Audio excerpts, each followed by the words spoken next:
S safe ಆಗಿ ವಾಪಸ್ ಆದಂತವರು ಬಹಳ ದೊಡ್ಡ ನಿಟ್ಟುಸಿರು ಬಿಡ್ತಾ ಇದ್ದಾರೆ. ಆದರೆ ಅಲ್ಲಿ ಆ ಘಟನೆ ನಡೆದಂತ ಸಂದರ್ಭದಲ್ಲಿ ಅವರು ವಿವರಿಸ್ತಾ ಇದ್ರು, ನಾವಿದಂತ ಜಾಗ ಸೇಫ್ ಇತ್ತು, ಅಲ್ಲಿ ಎಲ್ಲರೂ ಕೂಡ ನಮಗೆ ಸಹಕಾರ ಕೊಡ್ತಾ ಇದ್ರು. ಆದರೆ ಘಟನೆ ಬಗ್ಗೆ ಕೇಳಿದಾಗ ಅಲ್ಲಿ ನಾವಿದ್ದಂತ ಜಾಗದಲ್ಲೂ ಆಗ್ಬೋದಿತ್ತೇನೋ, ಆದರೆ ಆಗ್ಲಿಲ್ಲ, ನಮ್ಮ ಅದೃಷ್ಟ ಚೆನ್ನಾಗಿತ್ತು ಅಂತಂದ್ರೆ ಅಂಥದ್ದೊಂದು ಭಯ ಹುಟ್ಟಿಸ್ಬಿಟ್ಟಿದೆ ಉಗ್ರರ ಅಟ್ಟಹಾಸ. ಹಾಗಾಗಿ ಈಗ ಉಗ್ರರಿಗೊಂದು ತಕ್ಕ ಪಾಠವನ್ನು ಕಲಿಸಬೇಕಾಗಿದೆ. 178 ಕನ್ನಡಿಗರು ಕೂಡ ವಾಪಸ್ಸಾಗಿದ್ದಾರೆ. ಬೆಂಗಳೂರು ಏರ್ಪೋರ್ಟ್ನ ಚಿತ್ರಣ ನೋಡ್ತಾ ಇದ್ದೀವಿ. ಸಚಿವ ಸಂತೋಷ್ ಲಾಡ್ ಕನ್ನಡಿಗರನ್ನೆಲ್ಲ ಸುರಕ್ಷಿತವಾಗಿ ವಾಪಸ್ ಕರೆತರುವಂತಹ ಟಾಸ್ಕ್ ಮೇಲೆ ಹೋಗಿದ್ರು.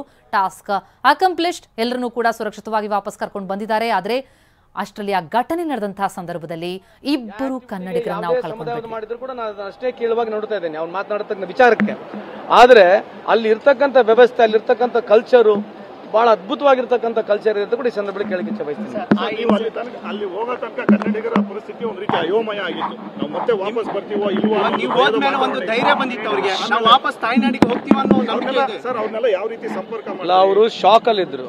ಏನಿತ್ತಂದ್ರೆ ಪ್ರತಿ ಒಂದು ಗಾರ್ಡನ್ ಅಲ್ಲಿ, ಪ್ರತಿ ಒಂದು ಹೋಟೆಲ್ ಲಾಬಲ್ಲಿ ಗನ್ ಮ್ಯಾನ್ ಹಿಡ್ಕೊಂಡು ನಿಂತಿರ್ತಕ್ಕಂಥ ಪರಿಸ್ಥಿತಿ ಇತ್ತು. ಎಲ್ಲಿ ಏನಾಗುತ್ತೆ, ಎಲ್ಲಿ ಯಾರಿಗೆ ಹೊಡಿತಾರೆ, ಎಲ್ಲಿ ಯಾರಿಗೆ ಶೂಟ್ ಔಟ್ ಆಗ್ತಾರೆ, ಭಯದ ವಾತಾವರಣ, ಎಲ್ಲಿ ಬಾಂಬ್ ಬ್ಲಾಸ್ಟ್ಗಳು ಆಗ್ಬಿಡ್ತವೆ, ಯಾರು ಹೊಡಿತಿರತಕ್ಕಂಥ ಆತಂಕ ಎಲ್ಲರಲ್ಲಿ ಇತ್ತು. ನಮ್ಮಲ್ಲಿ ಕೂಡ ಇತ್ತದು. ಯಾವಾಗ ಬೇಕಿದ್ರೆ ಏನ್ ಬೇಕಿದ್ರೆ ಆಗ್ಬೋದು. ಇಡೀ ರೋಡ್ಗಳನ್ನ ಕಾರ್ಡನ್ ಆಗ್ಬಿಟ್ಟಿತ್ತು. ಸೊ ಎಲ್ಲರಿಗೂ ಭಯ ಇತ್ತು. ಆ ಭಯ ನಮಗೂ ಇತ್ತು. ಇದು ಸಹಜವಾಗಿರ್ತದೆ. ನೀವು ಹೋದ್ರೂ ಅದೇ ಭಯ ಇರುತ್ತೆ, ನಾವು ಹೋದ್ರೂ ಅದೇ ಭಯ ಇರುತ್ತೆ.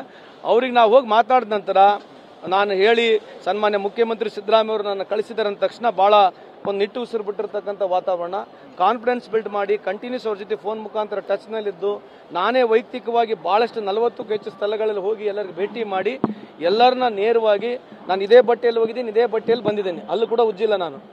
ಸೊ ಹಂಗಾಗಿ ಸತತವಾಗಿ ನನ್ನ ಜೊತೆ ಚೈತನ್ಯ SP ಕೂಡ, ಅವರೇನು ನಮ್ಮ ಪೊಲೀಸ್ ವರಿಷ್ಠ ಅಧಿಕಾರಿ ಇದ್ದಾರೆ, ಪೊಲೀಸ್ ಡಿಪಾರ್ಟ್ಮೆಂಟಿನ ಒಬ್ಬ ಅಪ್ರೇಟ್ ಆಫೀಸರ್ ಕೂಡ ನಮ್ಮ ಜೊತೆ ಕೆಲಸ ಮಾಡಿದ್ದಾರೆ. ಅಲ್ಲಿರ್ತಕ್ಕಂಥ ವಿಶೇಷವಾಗಿ ತಮ್ಮ ಮಾಧ್ಯಮ ಸ್ನೇಹಿತರು ತಾವು ಏನು ಅಲ್ಲಿ ನಮ್ಮ ಫೋನ್ ನಂಬರ್ಗಳನ್ನ ಕೊಟ್ರಿ, ತಾವು ಯಾವ ರೀತಿ ಇದನ್ನ ಪ್ರಮೋಟ್ ಮಾಡಿದ್ರಿ, ಯಾವ ರೀತಿ ಪಾಸಿಟಿವ್ ಆಗಿ ತಾವು ಪ್ರಮೋಟ್ ಮಾಡಿದ್ರಿ, ಅಲ್ಲಿ ನಮಗೆ ಎಲ್ಲ ಕನ್ನಡಿಗರಿಗೆ ಸುರಕ್ಷಿತವಾಗಿ ಕರ್ಕೊಂಡ್ಬರ್ಲಿಕ್ಕೆ ಒಂದು ಅವಕಾಶ ಆಗಿದೆ ಅಂತ 95% ಬಂದಿರಬಹುದು. ಯಾರು ಸಿಕ್ಕಾಕೊಂಡಿಲ್ಲ.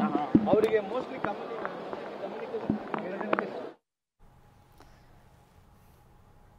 ಸುರಕ್ಷಿತವಾಗಿ ಸಂತೋಷ್ ಲಾಡ್ ನೇತೃತ್ವದಲ್ಲಿ ಎಲ್ಲರೂ ಕೂಡ ವಾಪಸ್ ಆಗಿದ್ದಾರೆ. ಹಾಗಾಗಿ ಅವರೆಲ್ಲರನ್ನೂ ವಾಪಸ್ ಕರ್ಕೊಂಡು ಬಂದ ಮೇಲೆ ಮಾಧ್ಯಮಕ್ಕೆ ಪ್ರತಿಕ್ರಿಯೆ ಕೊಡ್ತಾ ಇದ್ರು.